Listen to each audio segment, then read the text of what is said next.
Hello friends, welcome to Appu Akash ಲಾಕ್ಸ್ channel. Friends, ಇವತ್ತು 2ನೇ ಗುರುವಾರ. ನಾನು ಸಂಕಲ್ಪ ಮಾಡಿ ಕಾಯಿ ಕಟ್ತಾ ಇರುವಂಥದ್ದು 2ನೇ ಗುರುವಾರ. ಹೋದ ಗುರುವಾರ ಬಕ್ರೀದ್ ಇತ್ತು, ತುಂಬ ಜನ ರಶ್ ಇದ್ದರು. ಮತ್ತು ಹೋದ ವೀಡಿಯೋದಲ್ಲಿ ಹೇಳಿದ್ದೀನಲ್ವ, ನಾಲ್ಕು ಜಾಲರಿ ಸುತ್ಕೊಬಂದಿದ್ದಾಯಿತು. ಇವಾಗ ಏನೂ ಇಲ್ಲ. ಇವತ್ತಿನ ದರ್ಶನ ಅಂತೂ ತುಂಬ ಚೆನ್ನಾಗಾಯಿತು. ಜನ ಜಾಸ್ತಿ ರಶ್ ಇಲ್ಲ. ಇನ್ನೊಂದು ಖುಷಿ ಏನಪ್ಪ ಅಂತಂದರೆ, ನಾನು ಅಮ್ಮನವ್ರ ಮುಂದೆ ಸುಮಾರು ಒಂದು 10 ನಿಮಿಷ ನಿಂತಿದ್ದೆ. ಅಮ್ಮನ್ನ ನೋಡಿಕೊಂಡು ನನ್ನ ಬೇಡಿಕೆ ಏನಾಯಿತೋ ಅದನ್ನು ಎಷ್ಟು ಬೇಡ್ಕೊಂಡೆ ಅಂದರೆ ನಿಜವಾಗ್ಲೂ ಕಣ್ಣು ತುಂಬ ನೀರು ತುಂಬ್ಕೊತು. ಕಣ್ಣೀರು ನಿಜವಾಗ್ಲೂ ಎಷ್ಟು ಆನಂದ ಬಾಷ್ಪ ಆಯಿತು ಅಂದರೆ, ನಾನು ಅಮ್ಮನ ಮುಂದೆ 10 ನಿಮಿಷ ನಿಂತಿದ್ದೆ. ಆವಾಗ ಅವ್ರ ಪೂಜಾರಿನ ಕೇಳಿದೆ ವಿಡಿಯೋ ಮಾಡ್ಕೊಳ್ಳಾ ಅಂತ. ಅವರು ಬೇಡ ಅಂದ್ಬಿಟ್ರು. ನಿಜವಾಗ್ಲೂ ಎಷ್ಟು ಚೆನ್ನಾಗಿ ಕಾಣಿಸ್ತಿದ್ರು ಅಮ್ಮ ಅಂದರೆ ತುಂಬ ಖುಷಿಯಾಯಿತು. ಹಾಗೆ ನಾನು ಅಮ್ಮನ ಮುಂದೆ 10 ನಿಮಿಷ ನಿಂತು ನನ್ನ ಬೇಡಿಕೆ ಏನಾಯಿತೋ, ನನ್ನ ಸಂಕಲ್ಪ ಏನಾಯಿತೋ ಅದನ್ನು ನಾನು ಬೇಡ್ಕೊಂಡಿದ್ದಕ್ಕೆ ತುಂಬ ಖುಷಿನೂ ಆಯಿತು. ಹಾಗೆ ಬೇಡಿಕೊಂಡು ಹಾಗೆ ಆಚೆ ಬಂದು ಬಸಪ್ಪನ ಮನೆಗೆ ಹೋದೆ. ಅಲ್ಲೋದಾಗ ಬಸಪ್ಪ ಇನ್ನೂ ಪಾದ ಕೊಡ್ತಿರ್ಲಿಲ್ಲ. 10 ಗಂಟೆ ಮೇಲೆ ಅಂತ ಹೇಳಿದ್ರು. ಸರಿ ಆಯಿತು ಅಂದ್ಬಿಟ್ಟು ತೆಂಗಿನಕಾಯಿ ತಗೊಂಡು ಪಂಚಲೋಹ ವಿಗ್ರಹ ಇರುವಂತಹ ಚಾಮುಂಡೇಶ್ವರಿ ಅಮ್ಮನ ಹತ್ರ ಹೋದೆ. ಅಲ್ಲೂ ತುಂಬ ಜನ ಏನೇ ಇರಲಿಲ್ಲ, ತುಂಬ ಕಮ್ಮಿ ಇದ್ದರು. ಅಲ್ಲಿರೋ ಪೂಜಾರಪ್ಪರಿಗೂ ನಾನು ಕಾಯಿ ಇಟ್ಕೊಂಡು ಬೇಡ್ಕೊತಾ ಇದ್ದೆ. ಅವ್ರು ಹೇಳಿದ್ರು, ಪಟಾಪಟ್ ಅಂತ ನನ್ನ ಕೈ ಕೊಟ್ಬಿಟ್ಟು ನಾನು ಅಮ್ಮನ ಹತ್ರ ಇಟ್ಟು ನಿಮ್ಗೆ ಕೊಟ್ಮೇಲೆ ಆಮೇಲೆ ಬೇಕಾದ್ರೆ ನೀವೇನಾರ ಬೇಡ್ಕೊಳ್ಳಿ ಅಂತ ಅಂತಿದ್ರು. ಅದಕ್ಕೆ ನಾನು ಹೇಳಿದೆ, ನೀವು ಈಗಾಗಲೇ ಸುಮಾರು ಒಂದು ವರ್ಷದಲ್ಲಿ ಇವಾಗಲೇ ಸುಮಾರು ಒಂದು 2 ವರ್ಷದಲ್ಲಿ ನಾನು 5 ವಾರ ಕಾಯಿ ಸಂಕಲ್ಪ ಮಾಡಿ ಕಟ್ಟಕ್ಕೆ ಬರ್ತಿದ್ದೆ. ಆವಾಗ ನೀವು ಹೇಳಿದ್ರಿ.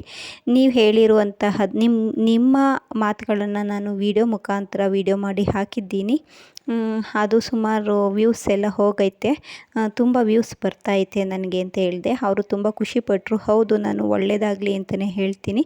ನಿಮ್ಮ ಬೇಡಿಕೆ ಏನಾಯಿತೋ, 1 ಬೇಡಿಕೆನ, 2 ಬೇಡಿಕೆನ, 3 ಬೇಡಿಕೆನ, ನಿಮ್ಮ ಬೇಡಿಕೆಗಳು ಎಷ್ಟಾಯಿತೋ ಅಷ್ಟು ಬೇಡಿಕೆನ ಬೇಡಿಕೊಂಡು ಬಸವಪ್ಪ ಆಯ್ತಲ್ಲ ಅಂದರೆ ಬಸಪ್ಪನ ವಿಗ್ರಹ ಅಲ್ಲಿ 7 ಸುತ್ತು ಬಂದು ನೀವು 7 ಸುತ್ತು ಪ್ರದಕ್ಷಿಣೆ, 7 ವಾರ ಬಂದರೆ 7 ಸುತ್ತು ಪ್ರದಕ್ಷಿಣೆ, 5 ವಾರ ಬಂದರೆ 5 ಸುತ್ತು ಪ್ರದಕ್ಷಿಣೆ, 9 ವಾರ ಬಂದರೆ 9 ಸುತ್ತು ಪ್ರದಕ್ಷಿಣೆ ಬಂದು ನೀವು ಸಂಕಲ್ಪ ಮಾಡಿಕೊಂಡು ನಿಮ್ಮ ಕಾಯಿ ಕಟ್ಟಿ ನಿಮಗೆ ಒಳ್ಳೆಯದಾಗೇ ಆಗುತ್ತೆ. ಈ ತಾಯಿ ಹತ್ರ ಬಂದವರು ಯಾರಿಗೂ ಒಳ್ಳೆಯದಾಗಿಲ್ಲ ಅನ್ನುವಂಥದ್ದು ಇಲ್ಲ. ನಿಮ್ಮ ಬೇಡಿಕೆ ಎಷ್ಟಾರ ಇರಲಿ ಅಷ್ಟು ಬೇಡಿಕೆನೂ ಬೇಡಿಕೊಂಡು ನೀವು ಸಂಕಲ್ಪ ಮಾಡಿ ಕಾಯಿ ಕಟ್ಟಿ ಆ ಬಸವಪ್ಪನ ವಿಗ್ರಹದ ಸುತ್ತಿ ನೀವು ಕಾಯಿ ಕಟ್ಟಿ. ಏಕೆಂದರೆ ಆ ಬಸವಪ್ಪನ ವಿಗ್ರಹನ ನಾವು ಮಾಡಿರೋದು ಒಂದು ಸಿಮೆಂಟಲ್ಲೇ ಇರ್ಬೋದು, ಆದರೆ ಅದರ ಸಮಾಧಿ ಮುಂಚೆ ಇದ್ದಂತಹ ಜೀವಂತ ಬಸವಪ್ಪನ ಸಮಾಧಿ ಅದು. ಅದಕ್ಕೋಸ್ಕರ ಅಲ್ಲಿ ತುಂಬ ಪವರ್ಫುಲ್ಲಾಗೈತೆ. ಅದಕ್ಕೆ ನೀವು ಅಲ್ಲಿ ನಿಮ್ಮ ಕೋರಿಕೆ ಏನಾಯಿತೋ ಬೇಡ್ಕೊಂಡು ಕಟ್ಟಿ ಅಂತ ಹೇಳಿದ್ರು. ಇಲ್ಲಿ ಬರೋಕ್ಕೂ ಮುಂಚೆ ನಾನು ಮದ್ದೂರಿಗೆ ಹೋಗಿ, ನಾವು ಬರಬೇಕಾದ್ರೆ ಮದ್ದೂರು ಬಸ್ ಸ್ಟ್ಯಾಂಡ್ ಬಂದೇ ಬರಬೇಕು. ಹಾಗಾಗಿ ನಾವು ಸುಮಾರು 7:45 8 ಗಂಟೆ ಅಷ್ಟರಲ್ಲಿ ನಾನು ಮದ್ದೂರಿಗೆ ಬಂದಿದ್ದೆ.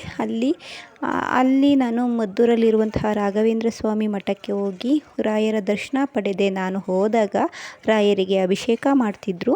ಅದನ್ನು ನಾನು ಬೆಳಗ್ಗೆ ವಿಡಿಯೋ ಹಾಕಿದ್ದೀನಿ ನೋಡಿ.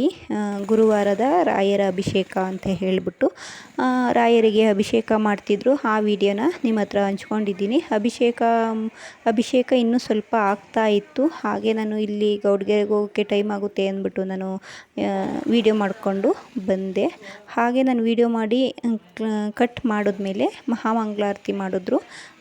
ಅಂದರೆ ಅಭಿಷೇಕ ಮಾಡಿದಾಗ ಮಂಗಳಾರತಿ ಮಾಡ್ತಾರಲ್ಲ, ಆ ಥರ ಮಂಗಳಾರತಿ ಮಾಡಿ ಮತ್ತು ಕಲ್ಸಕ್ರೆಗೆ ಮತ್ತು ಮಹಾಮಂಗಳಾರತಿನ ನಮ್ಮ ಮುಂದೆ ಇಟ್ಟರು. ಹಾಗೆ ಕಲ್ಸಕ್ರೆಗೂ ಅದು ನೀರು ಪ್ರೋಕ್ಷಣೆ ಮಾಡಿ ತುಳಸಿ ಹಾಕಿ ಅದನ್ನು ನಮ್ಮ ಮುಂದೆಗಡೆ ಈ ಕಡೆ ಬಾಗಿಲು ಸೈಡ್ ಇಟ್ಟರು.